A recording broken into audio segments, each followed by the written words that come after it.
चलिए सुखासन में आ जाइए। पीठ पीठ सीधी है, आंखें कोमलता से बंद, दोनों हाथ नमस्कार की स्थिति में सीने के पास। श्वास प्रश्वास की ओर मन लगाइए।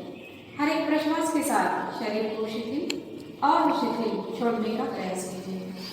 संपूर्ण शरीर शिथिल शांत है, मन भी उसी के साथ शांत प्रसन्न।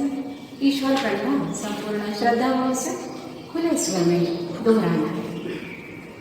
रश्मिमन्तं समुद्यन्तं रश्मिमन्तं समुद्यन्तं देवासुरनमस्कृतं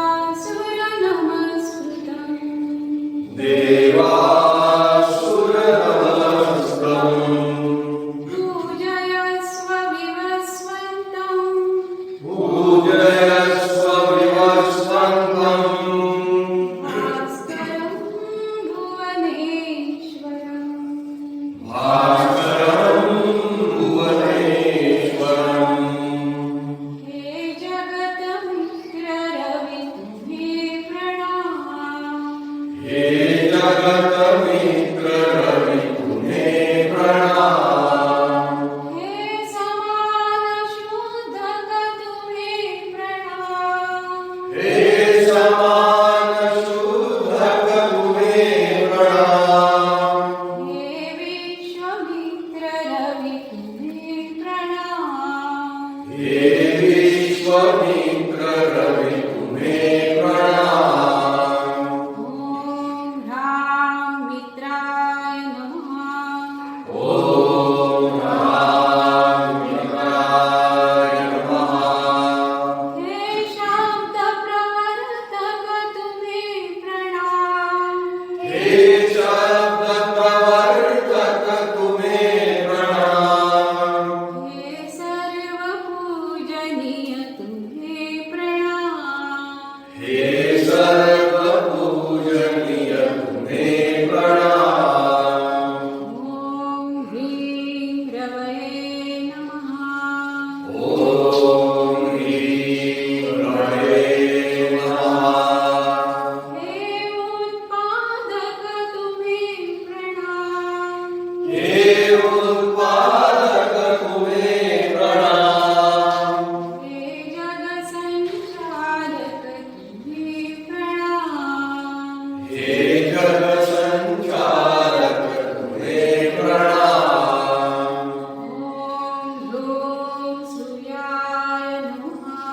ॐ ह्रूं सूर्याय नमः हे तेजदभानु तुम्हें प्रणाम। हे तेजदभानु तुम्हें प्रणाम हे ओज प्रदायक तुम्हें प्रणाम। हे ओज प्रदायक तुम्हें प्रणाम ओम ह्रैं भानवे नमः। ॐ ह्रैं भानवे नमः हे नभ संचारी तुम्हें प्रणाम। हे नभ संचारी तुम्हें प्रणाम हे गोबलदाता तुम्हें प्रणाम। हे गोबलदाता तुम्हें प्रणाम ओम ह्रौं खगाय नमः।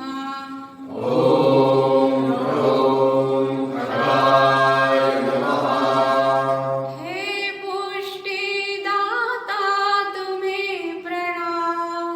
हे पुष्टिदाता तुम्हें प्रणाम हे जलान्नदाता तुम्हें प्रणाम। हे जलान्नदाता तुम्हें प्रणाम ओम बृहत्पूष्णे नमः। ॐ नमः पूष्णे नमः ओम ह्रां ह्रीं ह्रूं ह्रैं ह्रौं ह्रः। ॐ रामीं ह्रूं ह्रैं ह्रौं ह्रः श्री सवितृ सूर्यनारायणाय नमः।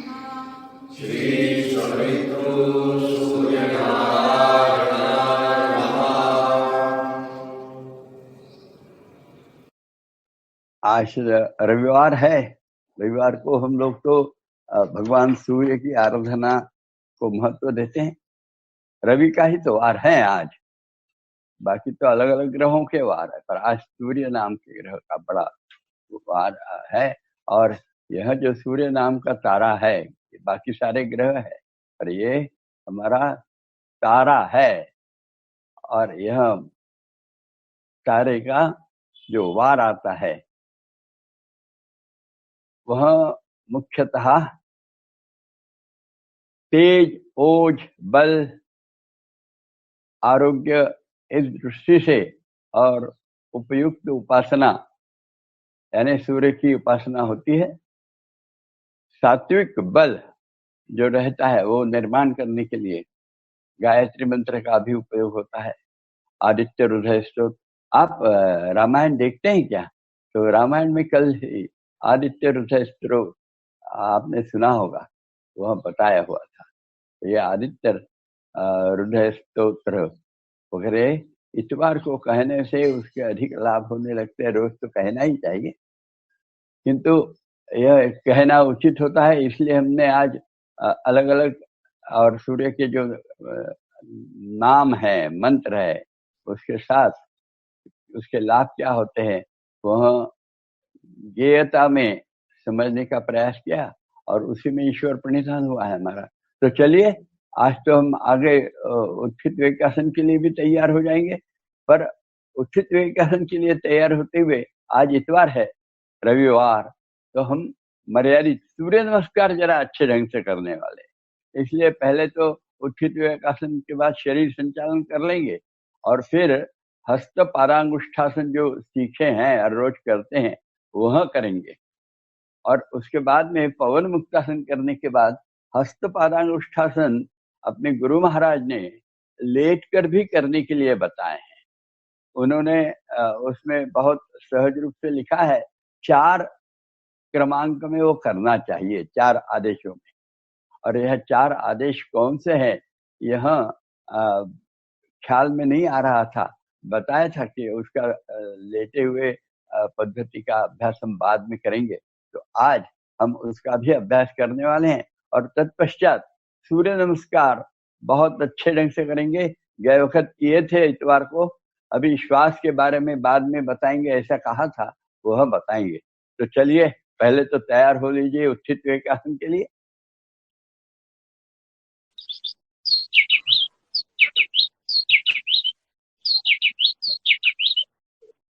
गुरु का स्मरण किया है, गुरु का भक्ति योग द्वारा गुरु से जुड़ गए हैं। ईश्वर प्रणिधान गुरु को ही ब्रह्मा विष्णु महेश नहीं पर ब्रह्म मानते हुए उन्हीं के साथ अभी हमने प्रणिधान साधा है।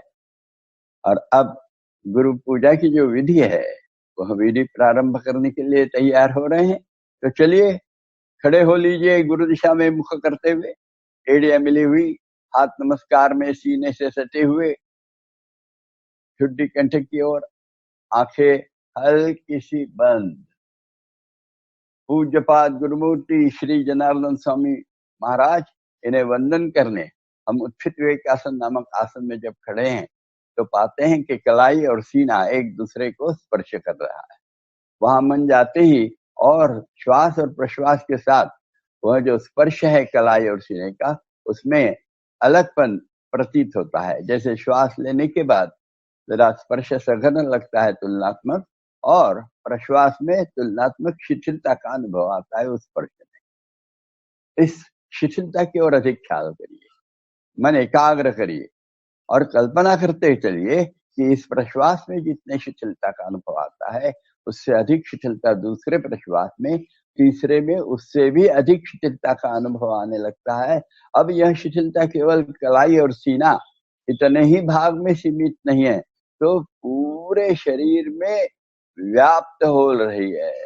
पूरा शरीर और शिथिलता से परिपूर्ण होते जा रहा है। वास्तव में संपूर्ण शरीर सर से लेकर पांव तक शिथिल हो गया है। हम देखने जा रहे हैं अवयव ध्यान इस प्रक्रिया में। शरीर के एक एक हिस्से का नाम लिया जाएगा, उस हिस्से की ओर मन ले जाना, और वहां और कुछ तनाव खिंचाव बाकी है क्या, कोई शेष है क्या देखना। यदि लगता है तो और शिथिल छोड़ने का प्रयास भी करो। जैसे मस्तिष्क का शीर्ष भाग मन चक्षु से देखा है, उसे शिथिल छोड़ दिया है, उसके अंदरूनी भाग में वास्तव में मस्तिष्क है, और मन जाता है अंदर में, ले जाइए अंदर में, और अंदरूनी भाग को भी शिथिल छोड़ दीजिए। मस्तिष्क का दाहिनी ओर का हिस्सा बाह्यता देखा है, प्रथमतः शिथिल छोड़ दिया है, और फिर अंदरूनी भाग में जाकर अंदरूनी भाग को भी ढीला छोड़ रहे हैं। मस्तिष्क का बाईं ओर का हिस्सा बाहरी सतह से शिथिल छोड़ने के बाद उसके अंदरूनी भाग में जाते हुए अंदरूनी भाग को भी ढीला छोड़ गए, और फिर आ गए हैं मस्तिष्क के पार्श्व भाग जो गर्दन के ऊपर आता है, वह बाहरी सतह से देख लिया, शिथिल कर लिया, और फिर अंदरूनी भाग में जाकर उसके अंदरूनी भाग को भी ढीला छोड़ते हुए, और फिर सामने आ गए हैं माथे में, मस्तिष्क का सामने के भाग, कपाल, माथा, उसको शिथिल छोड़ दिया बाह्यता, और फिर अंदरूनी भाग में जाने का प्रयास कर रहे हैं। अंदरूनी भाग को भी ढीला छोड़ने की चेष्टा हो रही है। फिर दोनों कानों को देख लिया है, कान ढीले छोड़ दिए हैं, कानों को छेद है उससे अंदर जाते हुए अंदरूनी भाग को भी ढीला छोड़ रहे हैं, और फिर दोनों गालों को ठुड्डी से लेकर कनपट तक देख लिया और शिथिल छोड़ दिया, और फिर दोनों कनपटों को भी शिथिल छोड़ दिया, और फिर दोनों भौवें, भ्रूमध्य शिथिल, आंखों की पलकें, ऊपर वाली निचली अर्धगोलाकार स्पर्श उनका, अंदर में पुतलियां, शरीर को गोलाकार चिपटी है, वह मन गोलाकार घुमाते हुए उसको शिथिल छोड़ते हुए, और फिर हम आ गए हैं नथुनों के पास। दोनों नथुने अंदर में जाते हुए शिथिल छोड़ते छोड़ते जा रहे हैं। तो जाते जाते हम गले में उतर गए हैं, वहां जिह्वा मूल है उसको भी शिथिल छोड़ा, जिह्वा शिथिल, दंतपंक्तियां शिथिल, मसूड़े शिथिल, ओठों का अर्धगोलाकार स्पर्श देखते हुए उन्हें भी शिथिल रखा है, और ठुड्डी को देखते हुए ठुड्डी को शिथिल छोड़ा, गले में गए, गला कंठ के साथ शिथिल छोड़कर, और गर्दन में जाकर गर्दन की सभी हड्डियां और स्नायु पुंज ढीले छोड़कर गर्दन के बड़े हड्डी से रीढ़ को देखना चालू किया, नीचे में एक एक हड्डी शिथिल शिथिल करते करते कमर के बड़े हड्डी तक आ गए हैं, और फिर दाहिने कमर से पीठ को दाहिनी ओर से देखा है, बिना फसली का भाग पीठ का प्रथम देखा, उसे शिथिल छोड़ा, फिर फसलियों में एक एक फसली देखते हुए शिथिल छोड़ते हुए जा रहे हैं दाहिनी ओर से। दाहिने कंधे का पुट्ठा जो बड़ी हड्डी है उसको ढीला छोड़ दिया, दाहिना खंधा ढीला छोड़ दिया, और फिर आ गए हैं बाएं खंधे के पास, बायां खंधा शिथिल, बाएं खंधे के पुट्ठा शिथिल, फिर वहां से फसलियां एक एक करते हुए शिथिल छोड़ते हुए बिना फसली का जो भाग है उसको भी शिथिल छोड़ दिया पीठ का, और फिर बाएं तरफ से कमर भी शिथिल छोड़ दी। संपूर्ण कमर शिथिल होने के बाद कमर के दाहिने बाएं ओर से दाहिने बाएं बगल तक दोनों बाजुएं ढीली छोड़कर दोनों खंधे देखे शिथिल कर लिए, दोनों दंड शिथिल कर लिए, दंड गोलाकार घूमते हुए जाइए, शिथिल करते करते करते कोहनियों तक आ गए क्या, और कोहनियां शिथिल कर ली, प्रकोष्ठ कोहनियों से कलाई तक के हाथ पूरे शिथिल छोड़ दीजिए, फिर कलाइयां शिथिल छोड़िए, हथेलियां एक दूसरे को स्पर्श कर रही है, और फिर भी दाहिनी हाथ स्वतंत्र रूप से देख लिए, दाहिनी हथेली, बाएं हथेली भी स्वतंत्र रूप से देखिए, हाथ की 10 उंगलियां सभी जोड़ों से ढीली छोड़कर कलाई और सीने के स्पर्श के पास से सीने को देखा है, दाहिने बगल से बाएं बगल तक शिथिल छोड़ रहे हैं, और फिर खड़ा सीना देखा है, गले के दाहिने बाएं और छोटी छोटी हड्डियां है ना, वहां से देखना चालू करो, दोनों तरफ से एक एक हड्डी ढीली ढीली ढीली करते करते आखिरी फसली तक आ गए, वहां तक ढीला करने के बाद पेट का ऊपरी हिस्सा ढीला,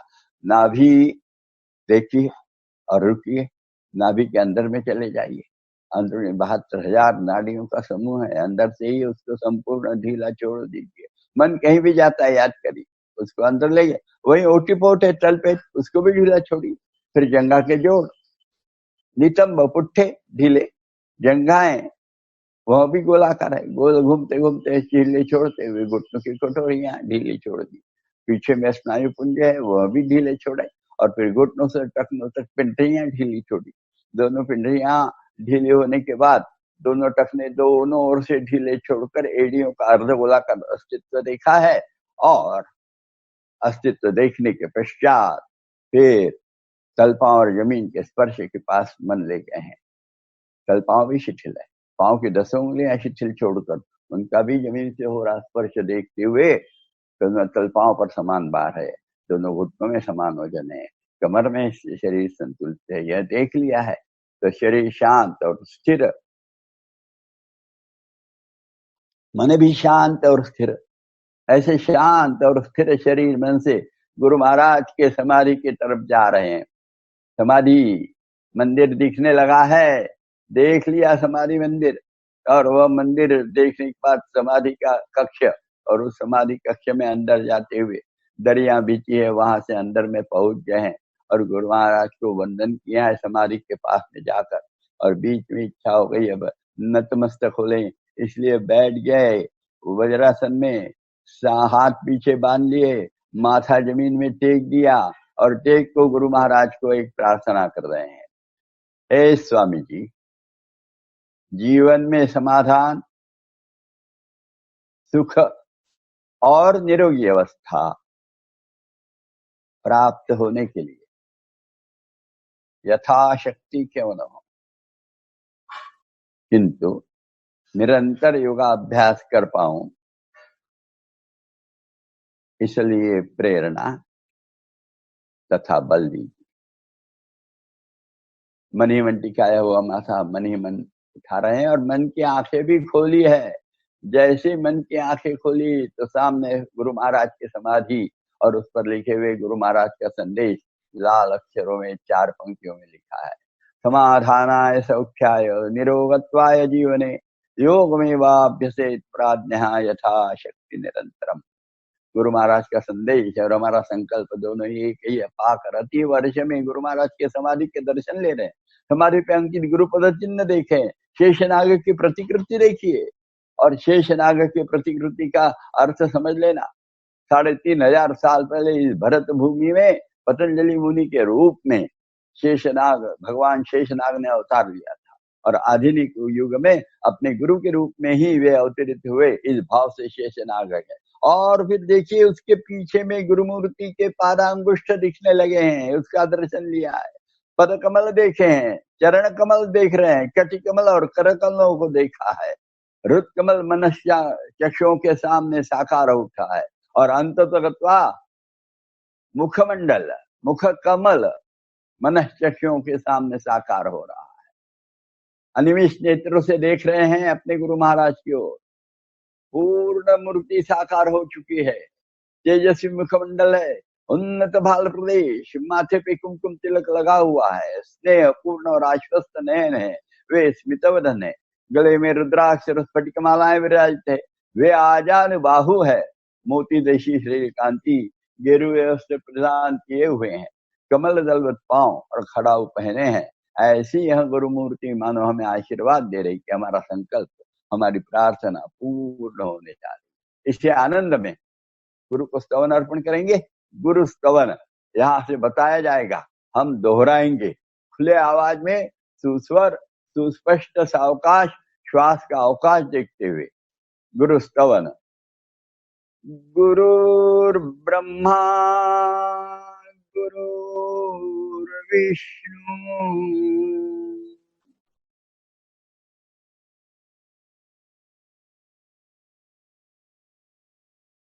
गुरुर्देवो महेश्वरः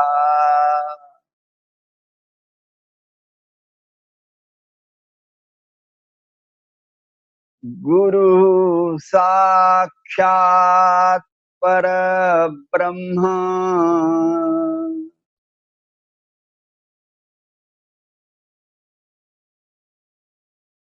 तस्मै श्री गुरवे नमः।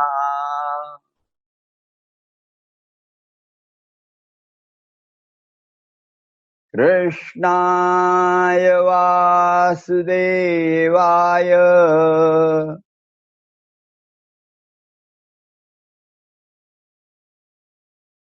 हरये परमात्मने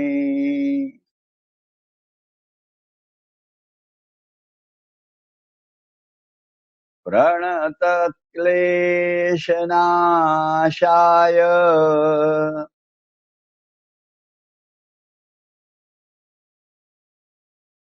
गोविंदाय नमो नमः।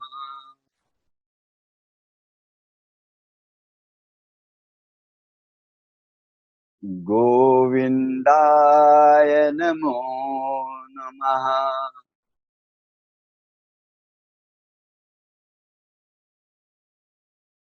गोविंदाय नमो नमः।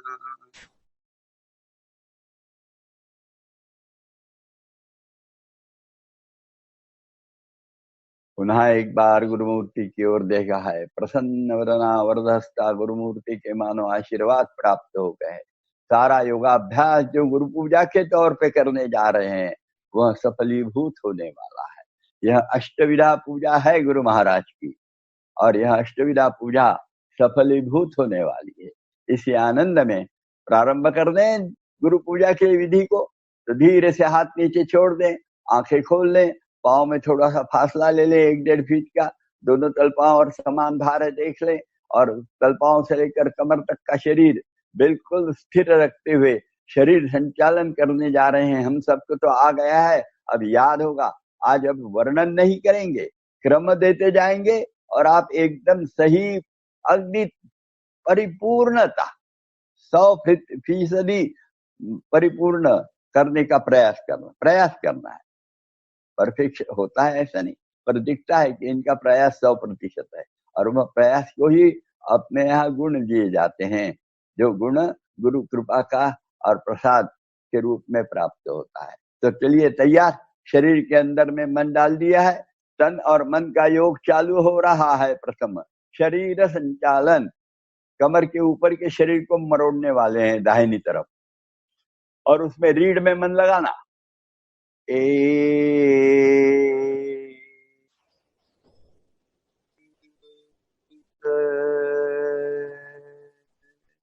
समझो अभी हमने मरोड़ लिया, तो उसमें श्वास लेकर रोककर मूलबंध लगाकर और फिर मरोड़ा था, यहाँ श्वास छोड़ दिया और फिर शरीर शिथिल हो गया।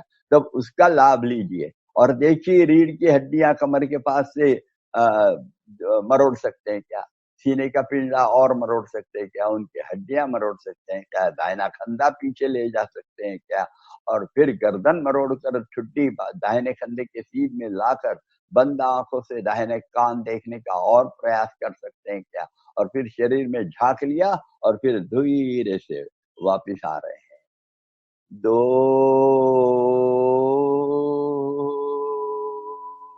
वापिस आते समय समझ गया ना, आंखें, गर्दन, कंधे, सीना, पेट, ऐसा धीरे धीरे वापस आएंगे। फिर हाथ छोड़ेंगे, ऐसे ही बाईं तरफ करेंगे। अब अधिक वर्णन नहीं करेंगे, बराबर करना याद करते हुए। वो 2 स्टेप में पूर्ण स्थिति होनी चाहिए। 3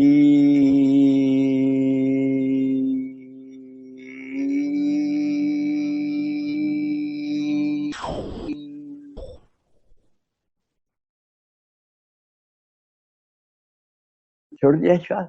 अब कर रहे हैं, मरोड़ रहे हैं क्रमशः, कमर, पीठ, कंधा, गर्दन, आंखें, और वह सब होने के बाद फिर धीरे से वापस भी आ रहे। 4 क्रमशः वापस आना चाहिए धीरे धीरे, आखिरी में हाथ छूट जाना, और फिर शरीर खींचना, झुकाना है आगे पीछे, तो खींच कर झुकाएंगे आगे पीछे दाहिने बाएं, और उसके लिए 5 और 6 में हाथ ऊपर जाएंगे। 5 कंधे के आजू बाजू में फैलाए हाथ, हाथ की गति देख रहे हैं, हाथ जमीन को समांतर आ गए हैं, ये भी देख लिया है मन की आंखों से, और फिर हथेली आकाश की ओर घुमाते हुए 6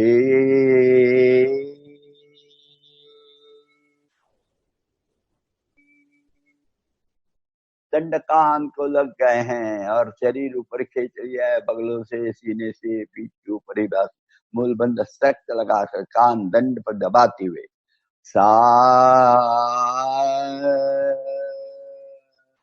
दाहिने तरफ झुको। अब ये पता है कहाँ झुकना है, और दंड कान पे दबाना है, पर शरीर का प्लेन मेंटेन करना है। और अब ढीला छोड़ दो और जाते जाओ नीचे तिल तिल, और ये बाईं तरफ का खिंचाव और दाहिनी तरफ ऊपर से नीचे और नीचे से ऊपर कमर के पास आने वाला दबाव देखने के बाद 8,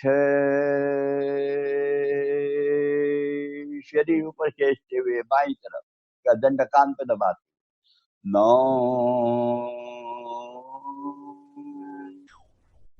बहुत अच्छा बॉडी प्लेन मेंटेन करते हुए चलिए, दंड कान पे दबाते रहिए और शरीर ढीला ढीला छोड़ते जाइए और दाहिनी तरफ का खिंचाव और बाईं तरफ कमर के पास में ऊपर से और नीचे से आने वाले दबाव को देखा है, उसका फसलियों पर अंतस्थ इंद्रियों पर क्या परिणाम होना देखने के बाद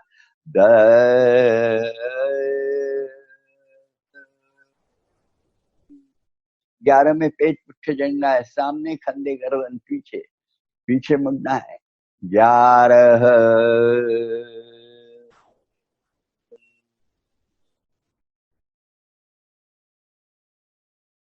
12, 13,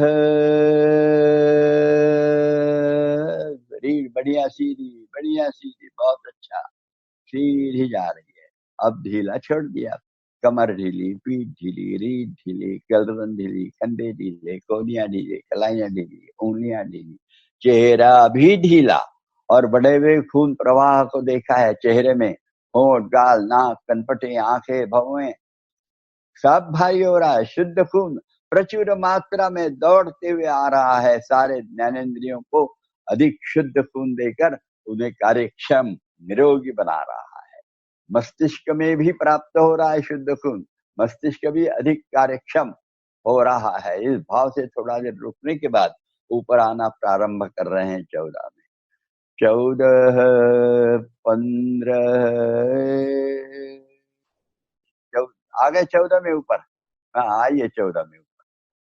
हाँ, आपकी स्थिति दिखी नहीं इसलिए गड़बड़ हो रही थी, अभी बराबर है, क्रम याद में रहे हैं आपके, ठीक है।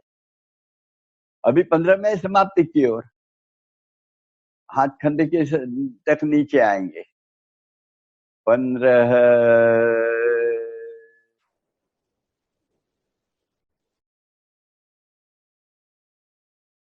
हाँ आने दो नीचे, बाया हाथ थोड़ा सा और, 16,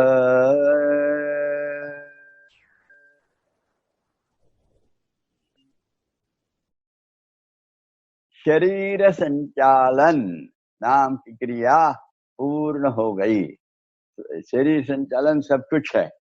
और इसके बाद में चलिए एक आसन और करें, पाद संचालन। शरीर संचालन कमर के ऊपर का, पाद संचालन कमर के नीचे का हिस्सा, ऊपर का हिस्सा स्थिर। तो इसके लिए हाथ पीछे बांध लीजिए शंकर के रूप में, और जरा हाथ पीछे खींच लीजिए और फिर दाहिना पैर प्रथम ऊपर उठाना, 1, 90 अंश, बिल्कुल, बहुत अच्छा। और फिर 2,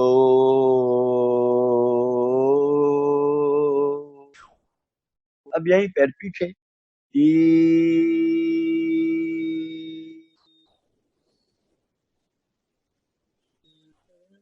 4, 5 में दाहिना पैर दाहिनी ओर, 5, शरीर बहुत सीधा रखिए, बहुत अच्छा है, 6,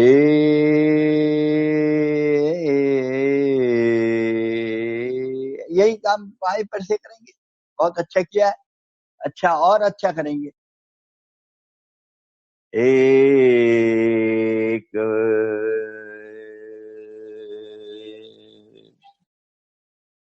बहुत अच्छा, 90 अंश आ गया, स्नायुओं को देखा, 2,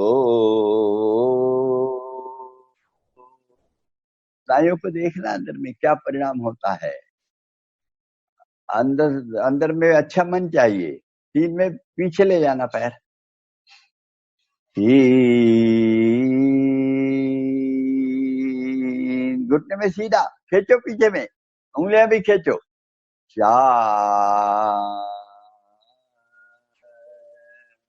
5 में बाजू में, पाँच, छः, बहुत अच्छा है। अब अभी 4 छलांगे लगाना है, ये तो हो गया। छलांगे बराबर लगाएंगे, घुटने खींच कर, मैंने जंघाओं के स्नायु खींच कर, और फिर तलुआ एक साथ जमीन में एक साथ, यानी पौछा और एड़ी एक साथ जमीन में लगनी चाहिए, छलांगनी चाहिए। पहले दाहिना पैर आगे, बायां पैर पीछे, फिर उल्टा, बायां पैर आगे, दाहिने पैर पीछे, फिर दोनों पैर आजू बाजू, और फिर पैर पास में। चलिए, 1, 2, 3, 4। बहुत अच्छा, ये चारों हो गए। धीरे से हाथ छोड़ देंगे, तैयार हो गए हैं। और एक आसन खड़ेंगे जरा, वह है ताड़ासन। एक, उंगलियां फैलाई है, बढ़िया फैलाइए। अंगुली और अंगूठा जितना खींचेंगे वैसे उंगलियां खींची जाएगी, और बिल्कुल ऊपर जाना है, दंड कान को लगने तक। और फिर शरीर की बोटी बोटी ऊपर खींचना है, हाथों की उंगलियों से चालू करना। 2 उंगली के एक एक कोर खींचे हैं, कलाई खींची है, कोहनी खींची है, दंड खींचा है, कंधे खींचे, गर्दन खींची है, गला खींचा है, बगले खींचे, पीठ के ऊपर हिस्सा खींचा, सीना ऊपर खींचा, पेट ऊपर खींचा है, कमर ऊपर खींची है, जंघाएं ऊपर खींची है, जंघाओं के जोड़ और जंघाएं, घुटने ऊपर खींचे, पिंडरियां ऊपर खींची, टखने ऊपर खींचे, और एड़ियां ऊपर खींच ली है। और वह खींचने के बाद थोड़ा सा कमर ढीली छोड़कर पेट अंदर लेते हुए, मूल बंद और लगाते हुए, उंगलियां उठा रहे हैं पैर की, धीरे धीरे धीरे अंगूठे के अग्रभाग में आ जाएं, और शरीर में झांक रहे हैं। 3, शरीर ढीला, एड़ियों से नीचे छोड़ दिया, पूरा शरीर सामान्य होने के बाद अब हाथ नीचे ले आएंगे। 4,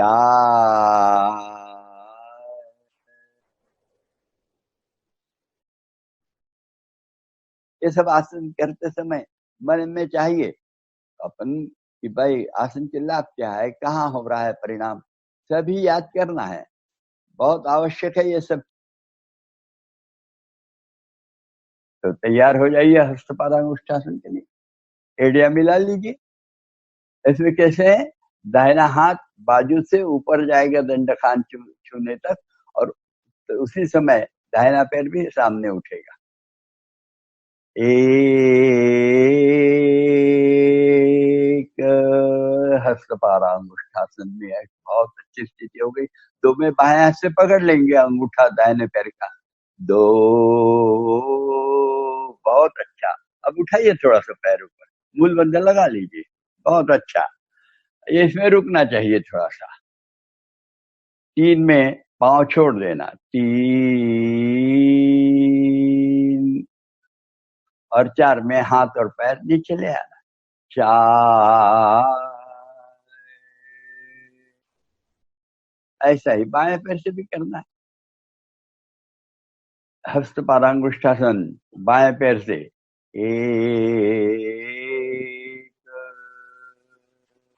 बहुत अच्छा। पैर थोड़ा ऊपर जा सकता है, और 2 पकड़िए और खींचिए ऊपर, बहुत अच्छे। घुटने नहीं मोड़ना, सीधा रहने देना, और रुकना थोड़ा सा, बढ़िया, पर झुकना नहीं, कमर से सीधा करने का प्रयास करना। 3, हाथ छोड़ देना, 4, हाथ और पैर नीचे ले आना। यही काम लेटकर भी करने वाले हैं। अभी तो लेट का आसन का समय ही चालू हो रहा है, तो चलिए हम तैयार हो जाए पवन मुक्तासन के लिए। इसलिए आनंद मंदिरासन, 1, 2, बहुत अच्छा है। इसमें संतुलन करने का प्रयास करना, आंखें बंद भी होना चाहिए, 3 में धीरे से घुटने टेक देंगे और लेटे हुए आसनों की स्थिति में आ जाएंगे। 3 4। तो पहले तो अपना पवन मुक्तासन है, पवन मुक्तासन कर लेंगे पहले। गुरु महाराज का ये 2 आसन, शरीर संचालन और पवन मुक्तासन, रोज होने ही चाहिए। और इसके बाद में चलिए तैयार हो लें पवन मुक्तासन के लिए। सभी सूचनाएं याद रखना, चेहरे में तनाव नहीं है, इसकी तरफ अधिक ख्याल देना। दाहिने पैर से प्रारंभ करना, चुड्डी कंठी की ओर है, पाउल अपने खड़े ओढ़ले लाए, एड़ियां अंगूठे मिले हैं, दंड कान से सटे हैं, मूल बंधा लगाकर कमर की बड़ी हड्डी और उसके ऊपर की हड्डी जमीन में लगी है क्या, देखा क्या? मूल बंधा लगाने के बाद तल पेट अंदर से खींचा जाना चाहिए, तो फिर बड़े आसानी से वो हड्डियां जमीन में लग जाती है। और फिर प्रारंभ करते हैं पवन मुक्तासन को। एक, दाहिना पैर ऊपर आएगा, 2 में 90 अंश रख जाएगा घुटने में सीधे रखते हुए। 2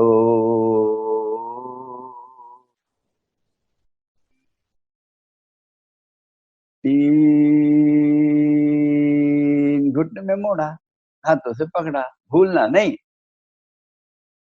और अच्छे जबड़ा दे लेना है जंघा पेट पर ताकत तो नहीं लगाना है, कंधे ढीले छोड़ना चाहिए, हाथों के वजन से पूरी जंघा पेट पे बैठ जाए। जंघा का जोड़, इसलिए जंघा का जोड़ ढीला हो गया है क्या, पेट ढीला है क्या, पुट्ठे ढीले हैं क्या, कमर ढीली है क्या, ये देख लो तो फिर आ जाएगा। और थोड़ा सा बाईं ओर खींच लो घुटने को, और फिर 4,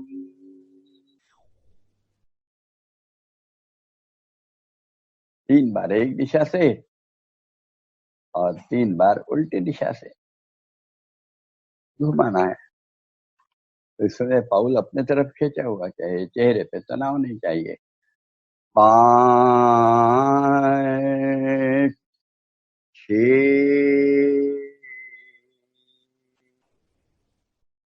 7, 8। बिल्कुल पाँव के पास पाँव आना चाहिए, जरा दूर गया था पाँव पास में आना चाहिए, पर उसके ऊपर तो नहीं गिरना चाहिए, बराबर चुप जहां से निकला वैसा आना चाहिए। बाएं पैर से, उसमें ख्याल करेंगे वापस आते समय। बाएं पैर से 1, 2,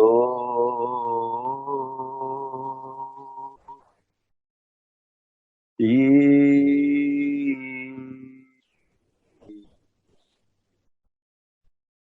4।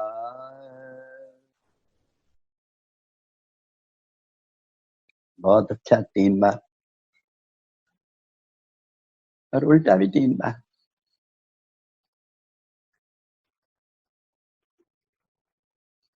जंघा के जोड़ से हिलाइए बराबर, सामने के ऊपर का शरीर नहीं हिलना चाहिए। 5, 6, 7, 8। दोनों पैर से मूल बंद अच्छा लगाइए।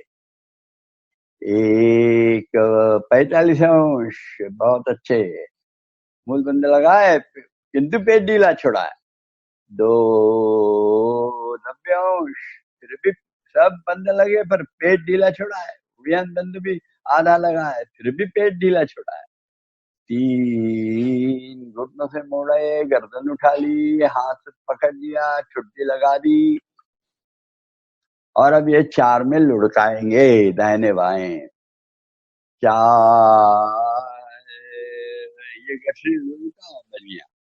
और कहाँ वो देखना, ख्याल करना कि कमर की हड्डी, रीढ़ की हड्डी, फसली, इसके बीच में वजन आ रहा है, ये देखना चाहिए। 3 बार हो जाए और फिर 3 बार होने के पश्चात 5 में आगे पीछे। 5, छुट्टी लगना चाहिए बैठने के समय, लिखी हुई चाहिए, वैसे पूरे समय चाहिए पर बैठते समय तो लिखना ही चाहिए। 3 बार काफी हो जाता है। 6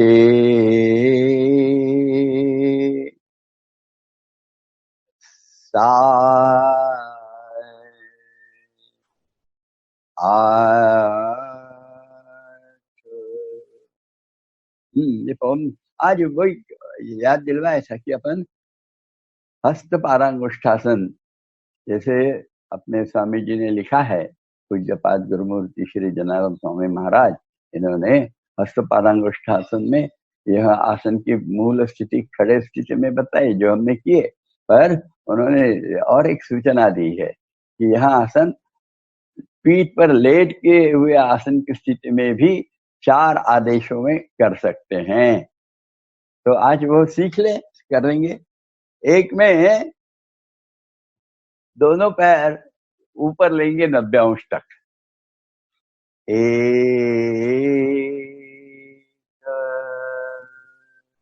और 2 में गर्दन उठाकर, हाथ उठाकर, कंधे उठाकर, पीठ उठाकर, पैर के अंगूठे पकड़ते हुए माथा घुटने को लगाने का प्रयास करेंगे। 2 पैर के अंगूठे पकड़ना, गर्दन उठाओ और लगाओ। 3 में हाथ छोड़ना, गर्दन जमीन पे रखना। 3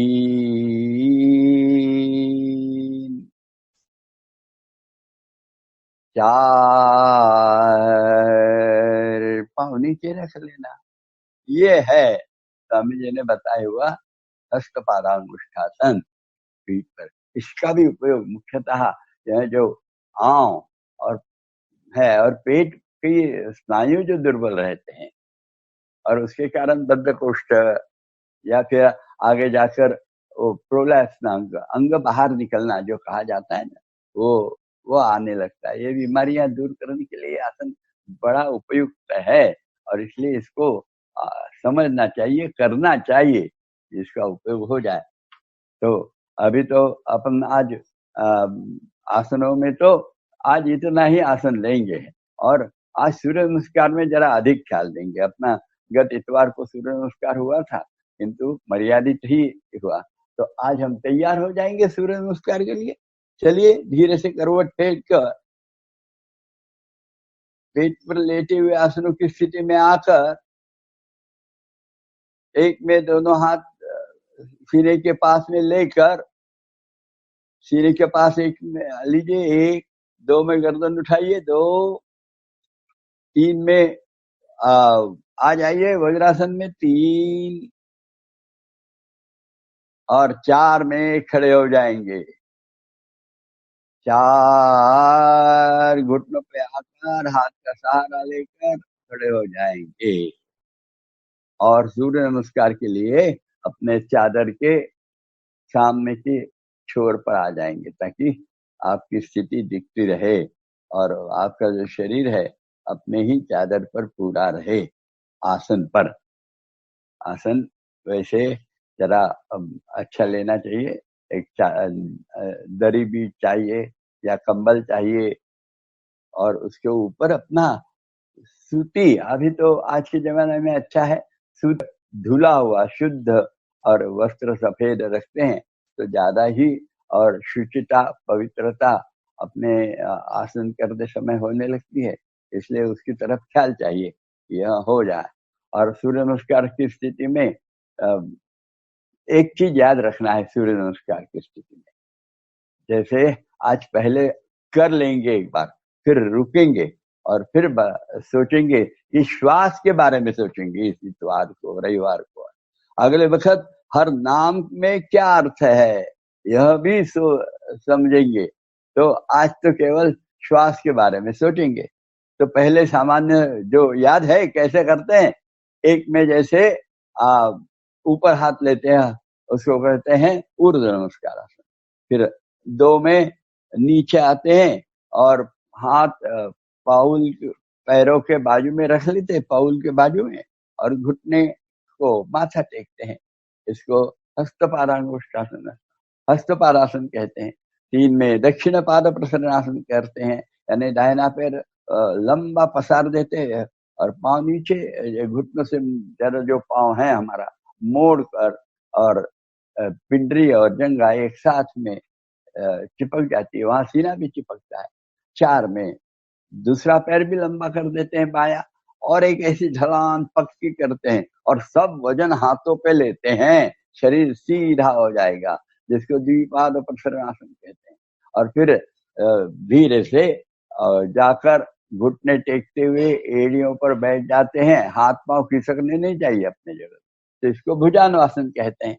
और फिर भुजानुआसन से सामने में आ जाते हैं, डायु लगाए शरीर के दोनों हाथ में, सीना रखते हैं सामने, माथा जमीन को टेक देते हैं और घुटने भी जमीन में टेक देते हैं। इसको साष्टांग प्रणिपातासन कहते हैं। और यह साष्टांग प्रणिपातासन के पश्चात फिर सामने दोनों हाथों से सीना और आगे लेते हुए, ऊपर ऊपर गर्दन करते हुए पीछे देखने का प्रयास करते हैं पांव की एड़ियां, इसको बोलते हैं भुजंगासन। और तत्पश्चात पूरा शरीर अंदर डालकर कमर सामने उठाते हुए, एड़ियां जमीन को टिकाते हुए, ठुड्डी कंठ में दबाते हुए भूधरासन करते हैं। और भूधरासन के बाद पुनः एक बार भुजंगासन करने के लिए घुटने टेकते हैं, एड़ियों पर बैठ जाते हैं और सामने माथा टेक देते हैं और हाथ पांव जगह से नहीं हिलते हैं। और तत्पश्चात फिर दाहिना पैर सामने ले लेते हैं दोनों हाथों के बीच में जहां था वहां, और उस समय पिंडरी और जंघा एक ही दूसरे के चिपकती है, सीना भी जंघा को चिपकता है। बाया पैर लंबा रहता है, बढ़िया, घुटने में मोड़ना नहीं जा। और फिर बाया पैर भी सामने ले लेते हैं, दोनों पैर मिला लेते हैं, हाथ पैरों की सीध में रखते हैं और घुटने को माथा लगाते हैं। तो फिर से वही हस्तपादासन हो गया और फिर सामने उठ जाते हैं। ऐसे 12 क्रमांक में होता है, पर इसमें अभी आज हमको याद रखना है श्वास के बारे में। अभी जैसे खड़े हो गए तो श्वास लिया, और बाद में चलिए एक बार करके देखिए, मैंने इतना वर्णन किया पर आपको सब गए वक्त का याद होगा ही ऐसा नहीं, इसलिए चलो एक बार करके देखेंगे, बाद में श्वास का सोचेंगे। तो पहले तो हाथ नमस्कार में ले लीजिए और सीने से सटे हुए चाहिए। अपना मंत्र याद है हम लोगों को, कौन सा है? पहला मंत्र ओम, जरा अच्छा आवाज आना चाहिए। ओम में ऐसे लंबा आवाज जाएगा और पेट भी थोड़ा अंदर जाएगा, नाभि तक का शरीर, पेट अंदर चला जाना चाहिए ओम कहते समय। और दीर्घ, अच्छा उच्च और दीर्घ उच्चारण ओम का होना चाहिए। और बाद में राम जो है, र पहले नहीं आना चाहिए, ह पहले आए। और ह पहले आने के लिए हम कपालभाति में कैसे पेट अंदर लेते हैं, वैसे नाभि अंदर खींचते हुए राम कहेंगे तो ह पहले आने लगेगा, बहुत आसानी से आ जाएगा, उसके बारे में सोचना नहीं पड़ता। और फिर ओम राम मित्राय नमः, यह ऐसे हम कहने वाले हैं। ओम, यह तो मंगल मंत्र हो गया। उसके बाद में राम, ये बीज मंत्र हो गया। बाद में मित्राय, ये नाम मंत्र हो गया। और नमः, ये नमन मंत्र हो गया। ऐसे 4 मंत्र है एक मंत्र में, मंगल मंत्र, बीज मंत्र, उसके बाद में नाम मंत्र और नमन मंत्र। तो कहिए, ओम राम मित्राय नमः। ओम राम मित्राय नमः। बहुत अच्छा। अब एक में ऊर्ध्व नमस्कार आना, एक हाथ सामने लेना और ऊपर ले जाना, दंडकांत, और पीछे झुकना, हाथ कोहनी में मोड़ना नहीं, कब झुकिए, हाथ सीधे रखिए। नमस्कार भी पक्का चाहिए, नमस्कार। 2 हस्तपादासन, आए नीचे रखिए, बहुत अच्छा। और फिर 3 में दाहिना पैर पीछे, 3 दक्षिण पाद प्रसरणासन ना। और जरा लगाइए, बहुत अच्छे। घुटना सीधा करिए दाहिने पैर का, 4, दूसरा पैर मिलेगा और सीधा, बहुत अच्छा, ये आकार है, बढ़िया ढलान है। अभी 5 भुजानुआसन, घुटने टेको, एड़ियों पर बैठ जाओ और माथा टेको, बहुत अच्छा, हाथ खिसके नहीं, सब याद करना, ऐसे ही होना चाहिए, बिल्कुल हाथ खिसकना चाहिए। अब दोनों हाथों के बीच में कमर दबाते हुए, घुटने दबाते हुए सीना रख देंगे और फिर सामने में माथा जमीन को टेक देंगे और घुटने भी जमीन में टेके रहेंगे।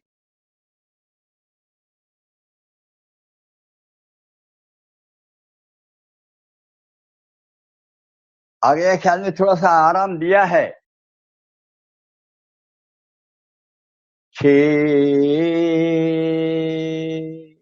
आइए सामने, और जरा अब चुड्डी लगाइए सीने को, चुड्डी लगाइए सीने को, यानी कंठकूप में लगा दीजिए, तो फिर नाक का छोर जमीन में नहीं लगेगा और साष्टांग प्रणिपातासन पक्का हो जाएगा। और फिर सामने शरीर खींचते हुए ऊपर देखना है, छत की तरफ, पीछे एड़ियां ही देखना है, ऐसा समझिए।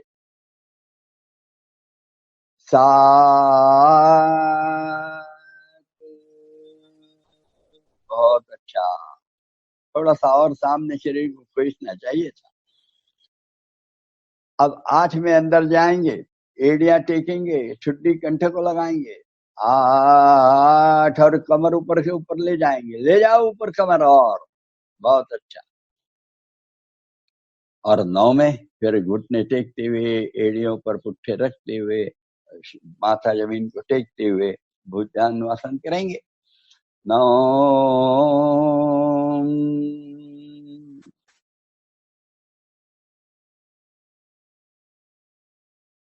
बहुत अच्छा। और 10 में फिर पांव, दाहिना ही पैर सामने ले लेंगे, जहां था वहीं, और स्थिति पक्की आ जाएगी, जंगा पिंडली एक लगेगी, सीना भी लग जाएगा उसको, और बायां पैर लंबा रहेगा घुटने में। 10,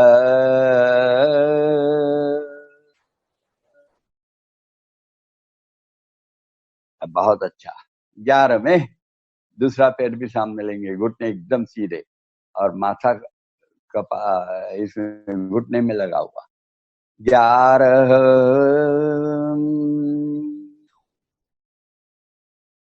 12,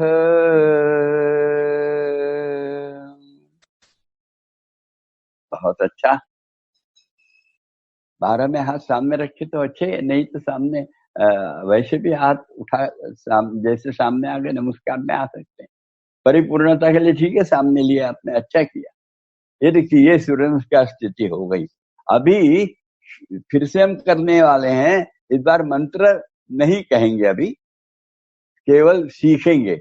इसमें क्या होगा, 1 में श्वास लेकर ऊर्ध्व नमस्कार आसन करेंगे,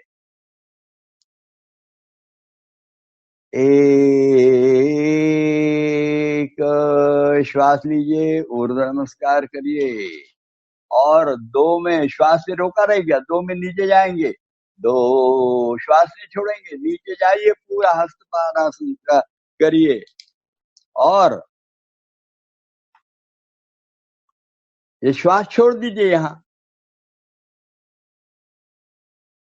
और फिर दक्षिण पाद प्रसरण करिए,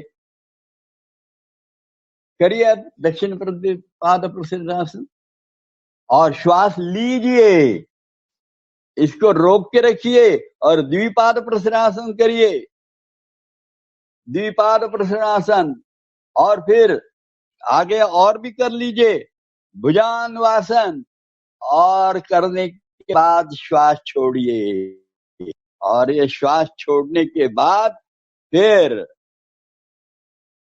थोड़ा देर रुके हैं, श्वास लेंगे और फिर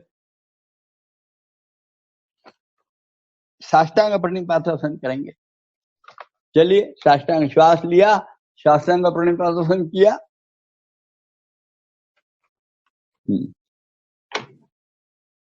और फिर श्वास छोड़ देना इसमें, और श्वास छोड़कर चलिए आगे भुजंगासन में आ जाइए। भुजंगासन और अपना भुजंगासन में आ गए। भुजंगासन में आने के बाद श्वास लेना और लेने के बाद भूधरासन करना। समझ में आ रहा श्वास के बारे में जानकारी? और फिर इसी की स्थिति में से भुजंगासन करना और श्वास छोड़ना।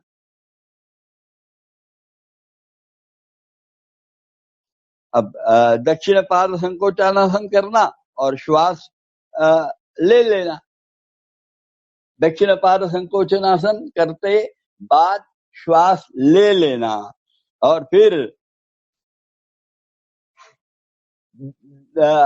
हस्तपादासन करते समय हस्तपादासन करिए और श्वास छोड़िए और सीधे हो जाइए। क्रम ख्याल में आ गया है श्वास का? बिल्कुल याद रखना चाहिए। और जरा स्वामी जी का जो छोटा सा तख्ता है ना सूर्य नमस्कार का, वो पढ़ना चाहिए।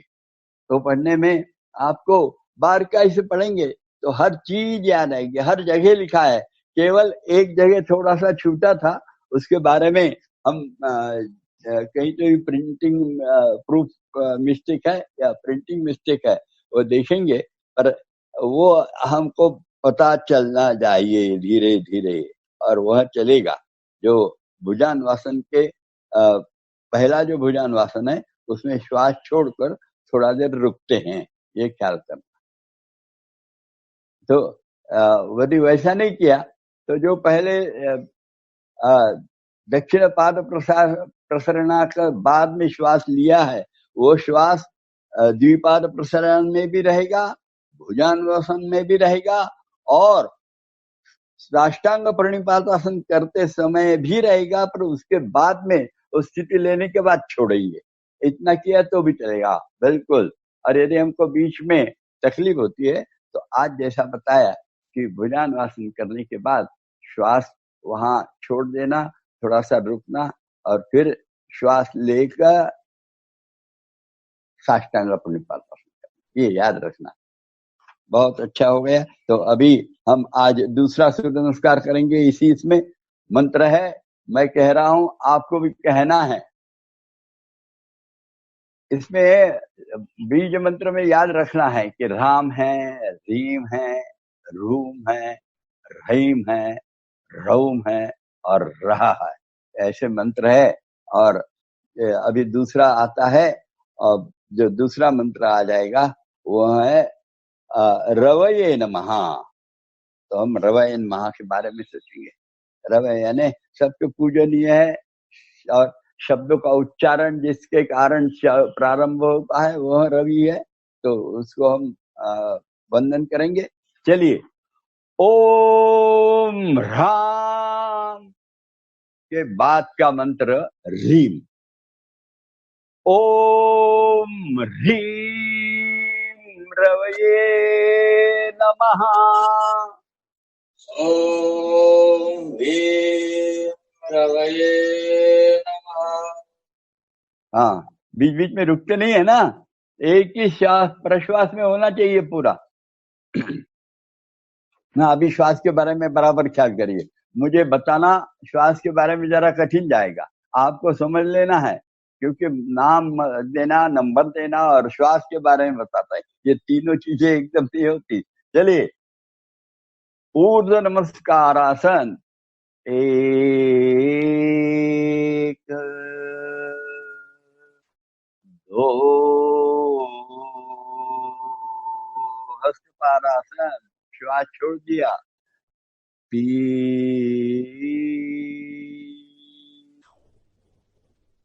दक्षिण पाद प्रसारण के बाद श्वास ले लिया, अब ये रोका रहा, 4 द्विपाद, 5 भुजंगासन, रोका ये, 6 साष्टांग प्रणिपातासन, और अब श्वास छोड़ा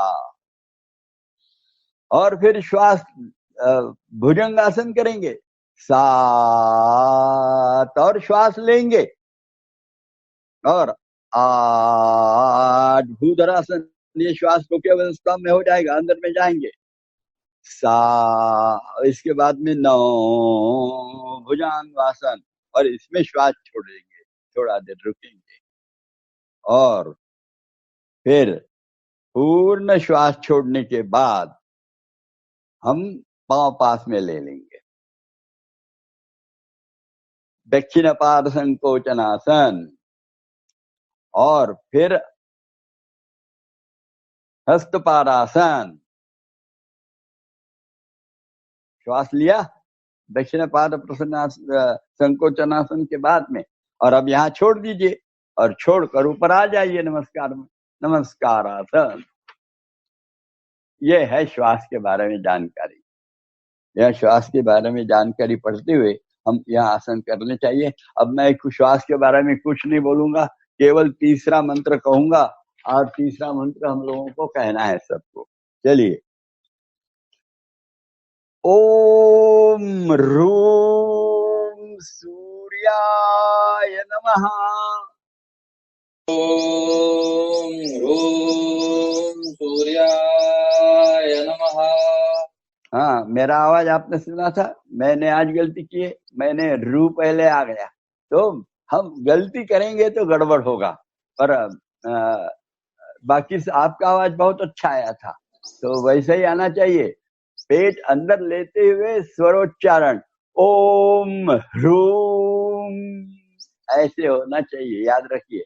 चलिए, ऊर्ध्व नमस्कारासन, हस्तपादासन, दक्षिण पाद प्रसरणासन, द्विपाद प्रसरणासन, भुजान्वासन, साष्टांग प्रणिपातासन, भुजंगासन, खींचिए शरीर को सामने, भूधरासन, ले जाइए, कमर उठाते जाइए और गर्दन ला, भुजान्वासन, दक्षिण पाद संकोचनासन, हस्तपादासन, नमस्कार आसन। बहुत अच्छे। धीरे से हाथ नीचे छोड़ देंगे, आनंद मंदिर आसन कर लेंगे। 1 2 3 घुटने टेक देंगे और पांव लंबे करते हुए पीठ पर लेटे हुए आसनों की स्थिति में आ जाएंगे।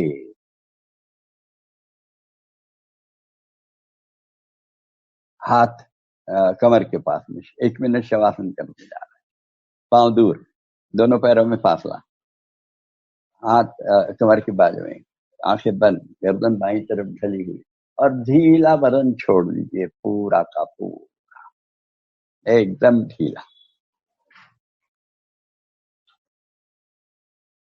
पांव की उंगलियां ढीली छोड़ दी,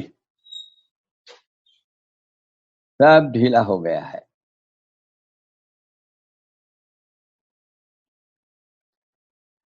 पर पांव की उंगलियां ढीली, तलपाव ढीला, पृष्ठभाग पांव का ढीला, टखने ढीले, पिंडियां ढीली, घुटने ढीले, जंघाएं ढीली,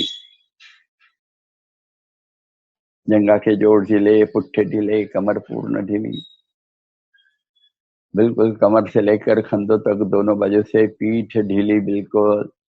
फिर जरा अंदर आकर गर्दन के बड़े हड्डी से कमर के बड़े हड्डी का रीढ़ की एक हड्डी ढीली,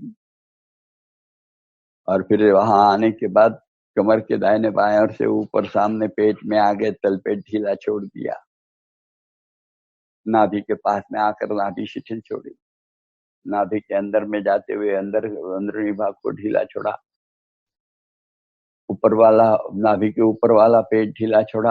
अब फसलियां देख रहे हैं, एक करते हुए फसलियां ढीली छोड़ते हुए बिल्कुल आ गए हैं गले तक। और वहां से दोनों कंधे पुनः देखे, ढीले छोड़ दीजिए।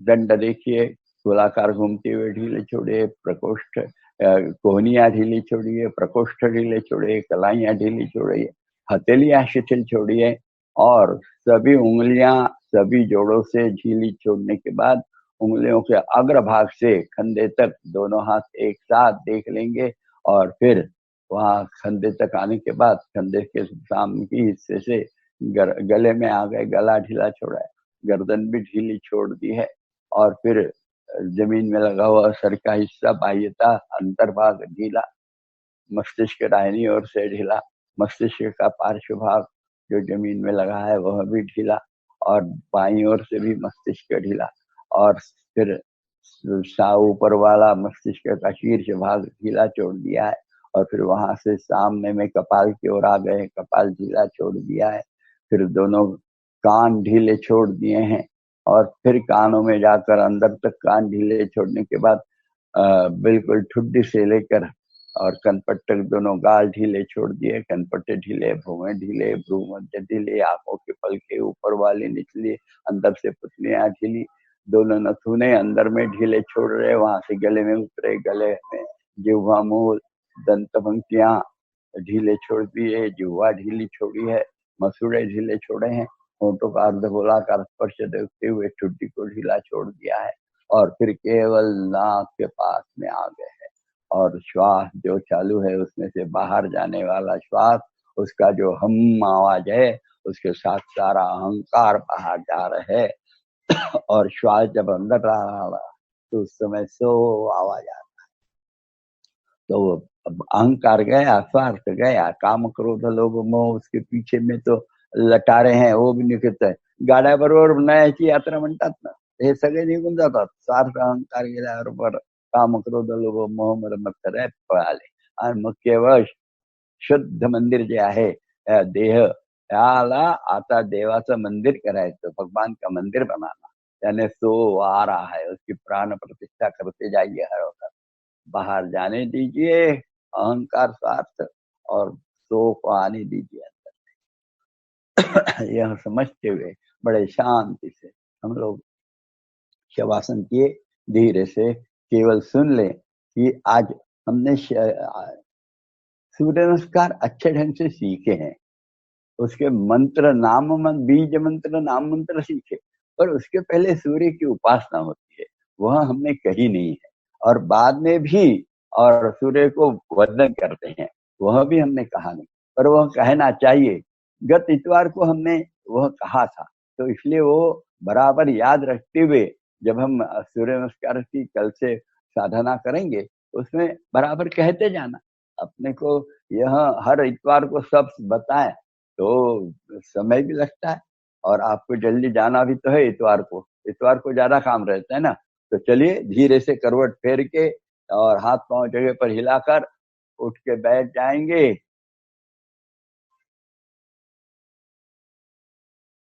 पर लेते हुए पेट पर लेते हुए खड़े होकर समाप्त हो रहे हैं। अब केवल कपालभाति प्राणायाम और ओंकार की तरफ जा रहे हैं, तो चलिए तुरंत तैयार हो जाइए, पद्मासन में आइए, दाहिना पैर बाईं जंघा पर, बायां पैर दाहिनी जंघा पर, दोनों हाथ घुटनों पर, तो हाथ कोहनियों से सीधे और कपालभाति 21 बार करेंगे। चलिए श्वास लीजिए, छोड़िए, पुनः लेकर कपालभाति के 21 स्ट्रोक प्रारंभ। पर कपालभाति की याद करना, अभी कोरोना के दिन में आजू बाजू कोई नहीं है यह देखकर ही करना, यदि आजू बाजू कोई रहता है तो नहीं करना चाहिए कपालभाति।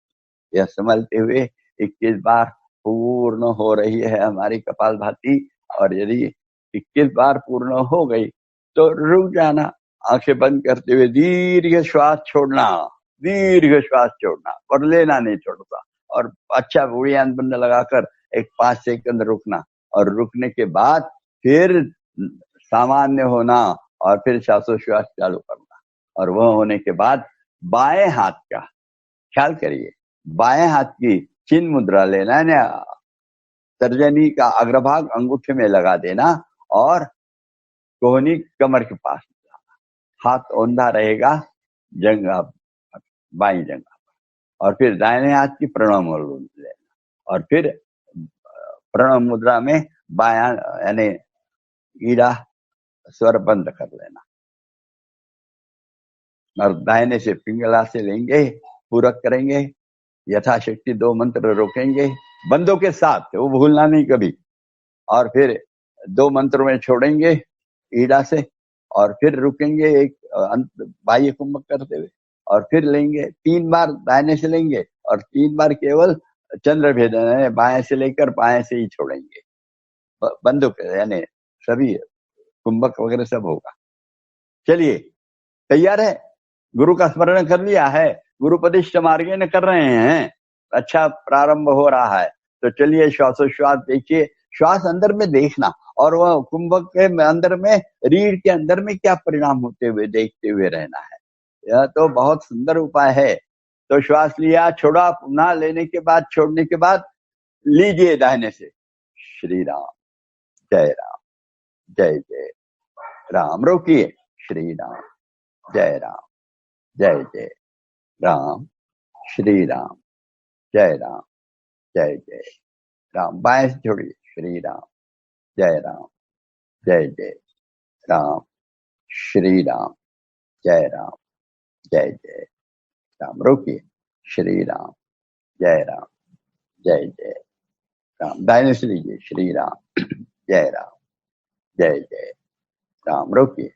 श्री राम, जय राम, जय जय राम।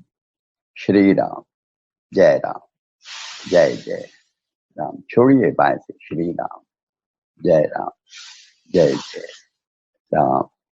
श्री राम, जय राम, जय जय राम। रोकिए।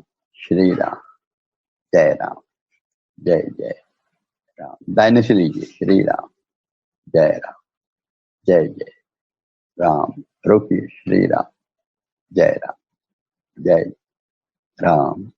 श्री राम, जय राम, जय जय राम। बाएं से छोड़िए। श्री राम, जय राम, जय जय राम।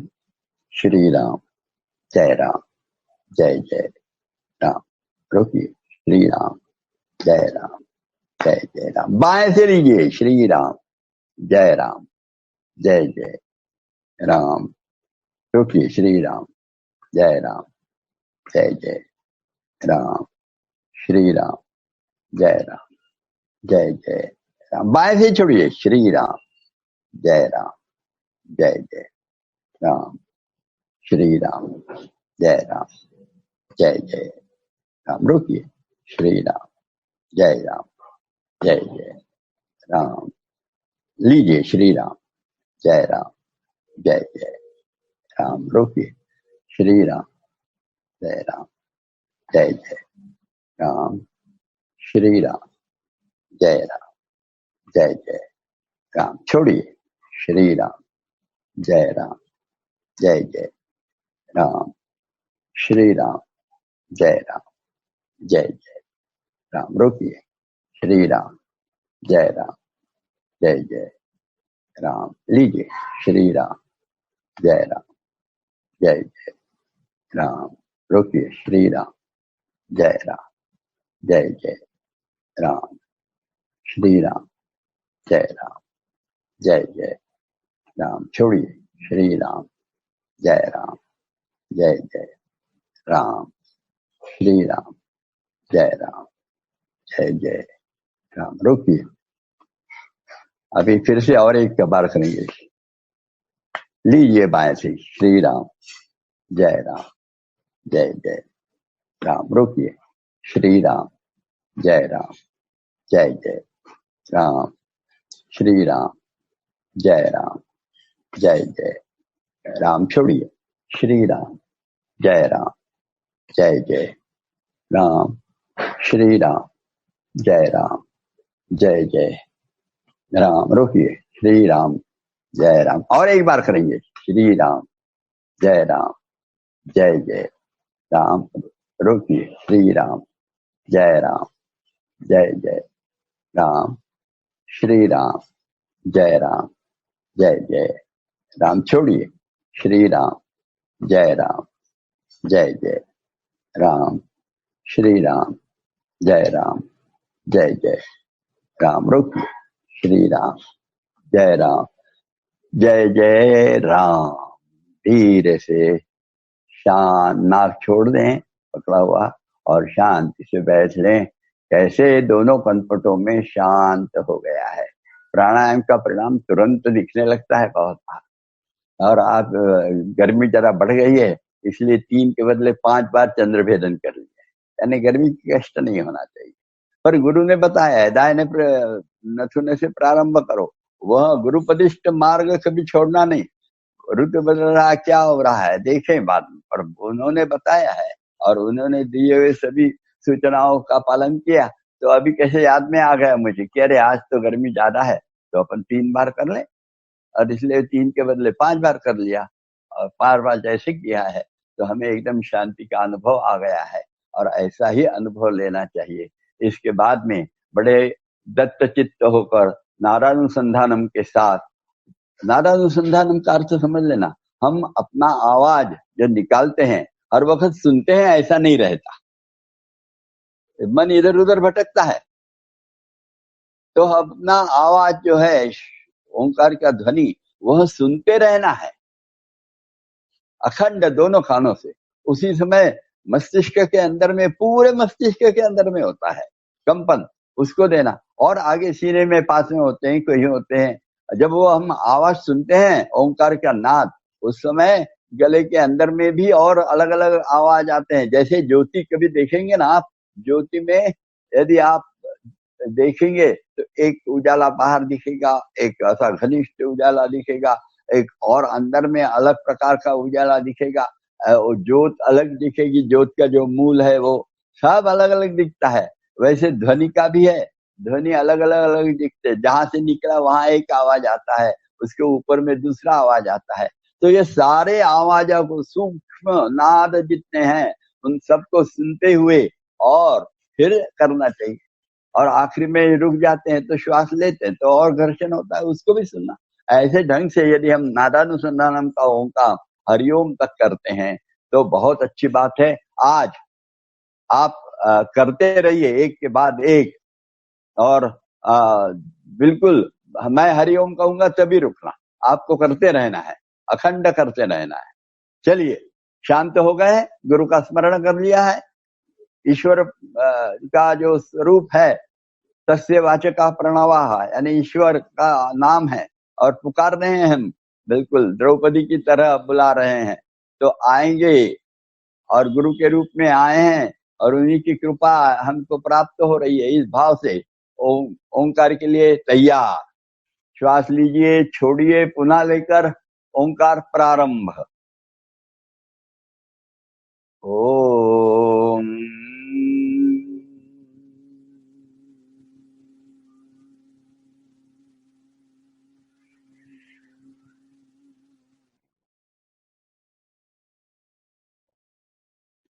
करते रहिए, मैं हरिओम कहूंगा तब बंद होना।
हरि ओम।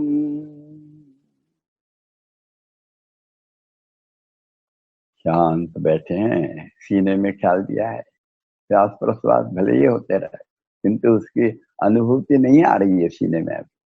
जरा ख्याल करते रहिए। हाँ, शायद अभी आने लगी है। तो अपने दोनों भावों के बीच में जो जगह है, भ्रूमध्य कहते हैं, उसे मन की आंखों से, तन की आंखें नहीं चढ़नी चाहिए।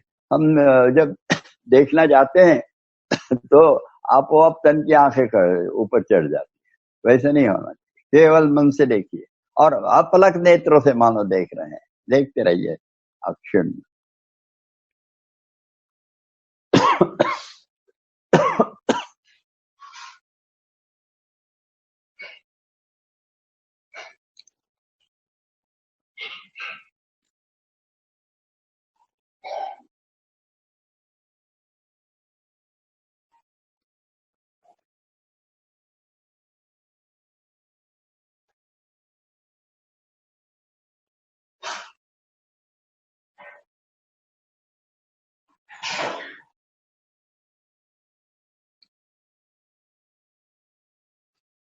चलिए, देहभान लेते हुए अभी सभी अष्टविधा पूजा पूर्ण हो रही है।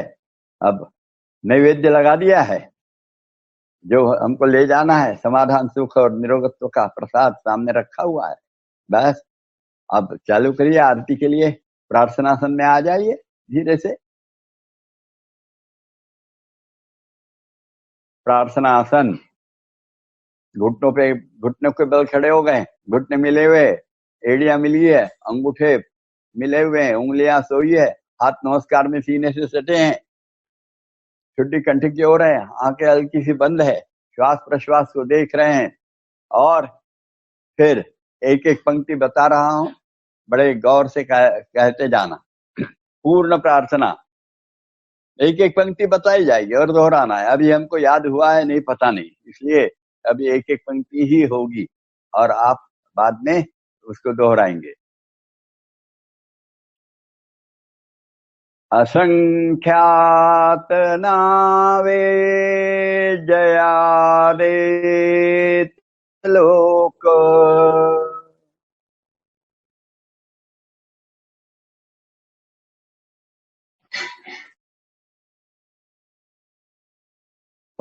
परिनित्यतो सच्चिदानंद एक,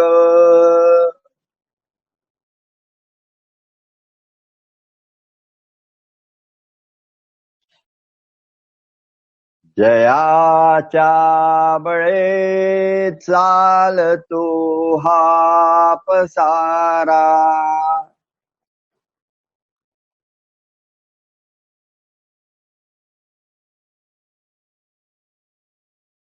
नमस्कार त्या ब्रह्मतत्वा पारा,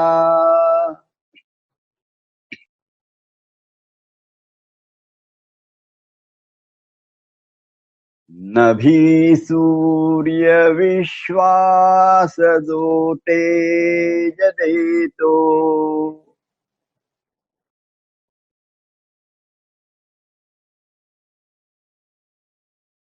प्रमोदे आम्ही अंतरी त्यास ध्यातो,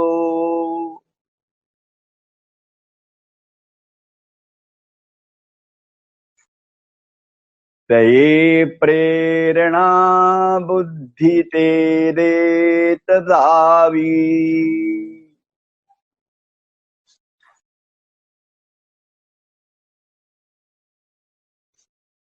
असे आमुची प्रार्थना ही प्रभावी,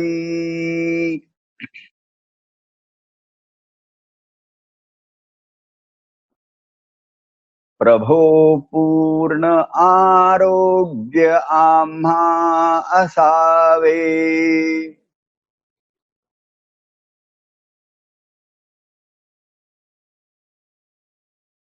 तसे नित्य मांगल्य नेत्रान दिसावे,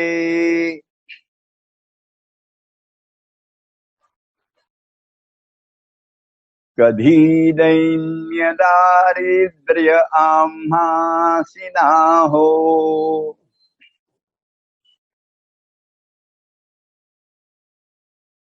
शतायुष्य ऐश्वर्य विज्ञान लाहो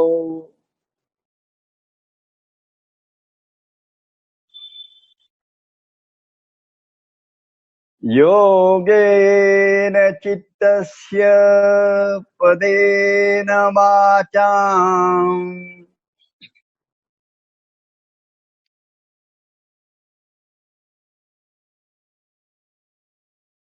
मलं शरीरस्य च वैद्यकेन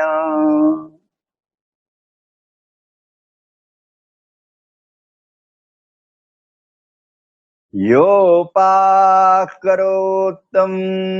प्रवरं मुनीनाम्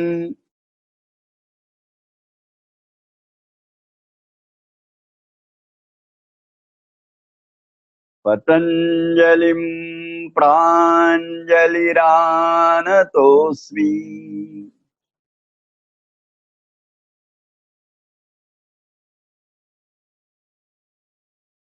ॐ पूर्णमदः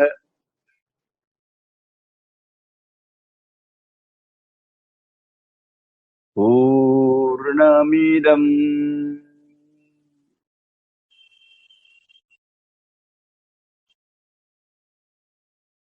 पूर्णात् पूर्णमुदच्यते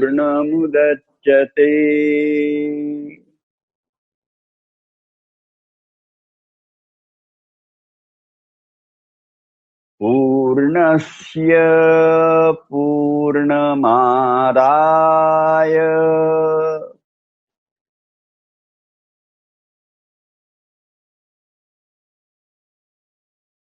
पूर्णमेवावशिष्यते।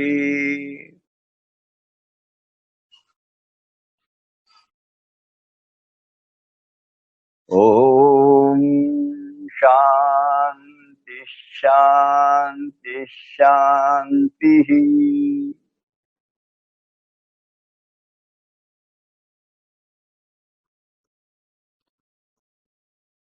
सद्गुरु श्री जनार्दन स्वामी महाराज की जय।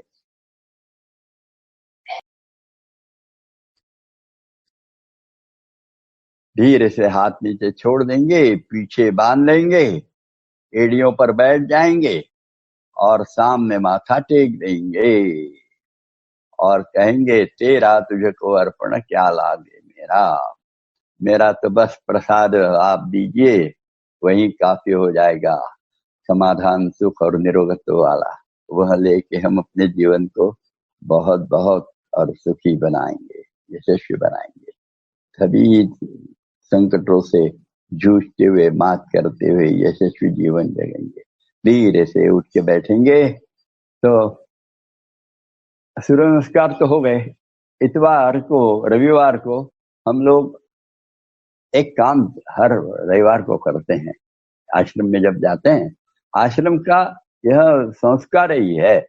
आश्रम में खुद होकर और कार सेवक बनना पड़ता है, और कार सेवक बने तो फिर आश्रम की जितनी, जनार्दन स्वामी जी के आश्रम की ये विशेषता है।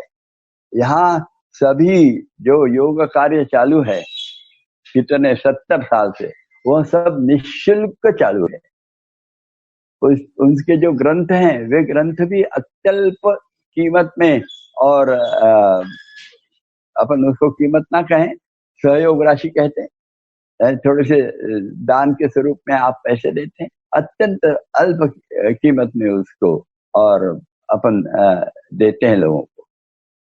और फिर ये उसके योग प्रकाश का अपनी एक्टिविटी है। 10,000 उसके ग्राहक हैं, और यह 10,000 योग प्रकाश के ग्राहकों को हर महीने में 20 तारीख को, अब यहाँ तो अभी कोरोना के कारण लॉकडाउन चालू है, कोई घर के बाहर नहीं निकल सकता, कर्फ्यू भी तो चालू है। तो अभी अपने अप्रैल महीने का योग प्रकाश निकालना असंभव हो गया है। अभी मई का पता नहीं कैसा होगा, मई महीने में, पर मई और अप्रैल एक साथ निकालने का प्रयास अपन करेंगे। पर यह भी हम भी निकालते सब, उसका मैटर इकट्ठा करना, उसको बराबर जांचना, उसको प्रिंट उसका टाइपिंग करवा लेना, उसको फिर से प्रूफ तपासना 1 2 3 बार, फिर फाइनल प्रिंटिंग को भेजना, और प्रिंटिंग होने के बाद सब आने के बाद उसकी डिस्पैच की तैयारी करना। डिस्पैच में उसके एड्रेसेस रहते हैं, एड्रेसेस कितने एड्रेसेस है, 10,000 एड्रेसेस प्रिंटिंग करना उसका कंप्यूटर द्वारा, और वो स्टिकर पे करना, और स्टिकर फिर से सारों को पिन कोड वाइज अरेंज करना पड़ता है सारे स्टिकर्स को, और वो अपने कंप्यूटर जानने वाले तज्ञ जो साधक है वो कर लेते हैं। और फिर हम लोग सारे जितने हैं एड्रेसेस उसको और पिन कोड वाइज सॉर्टिंग किया हुआ जो हमको मिलता है, तो योग प्रकाश उतने हम चिपकाते हैं उस पर, हर योग प्रकाश कर बैक कवर जो है उसमें उसका एड्रेस चिपकाया जाता है। ये अपन ही करते हैं सब मिलकर, और फिर उसको बराबर सब गिनती कि यदि 10,313 और अंक इस महीने में भेजना है, समझो पोस्ट में एकदम 10,000 नहीं भेजने पड़ते, क्योंकि लोग हैंड डिलीवर से ले जाते हैं, 200-300 तो हैंड डिलीवर से जाते हैं, अपने यहाँ से ले जाते हैं, तो वो अलग बात है। तो उतने हमको यदि भेजना है तो उसमें टैली होने चाहिए सब फिगर, और वो टैली होने के बाद फिर उसको सब गट्ठे बांधना, पोस्ट ऑफिस में पहुंचा देना, ये सारा काम हम अपन लोग करते हैं। और यह सब करते समय 20 तारीख को होना ही चाहिए, यह भी अपना प्रण रहता है, और वैसे हम सब मिलकर करते। ये बड़े स्वामी जी की सेवा है। पर इसके साथ यह करते करते कार सेवा विषय निकला था, तो इतवार को एक कार सेवा होती है। आश्रम में कहाँ सफाई कर्मचारी है क्या कोई? हम ही है। तो स्वामी जी को तो हर साधक कहता है, प्रभु मोहे चाकर राखो, चाकर राखो, चाकर राखो। बस यह जो भाव है, यही भाव से लोग स्वामी जी का चाकर बन जाते हैं, और चाकर बनते हुए कोई दरिया उठाएगा, दरिया साफ करेगा, कोई पूरा हॉल और साफ करेगा, कचरा निकालेगा, झाड़ू पोछा सभी दृष्टि से, कहीं जाले लगे हैं, कीड़े मकोड़े हैं, सब साफ करिया जाएगा।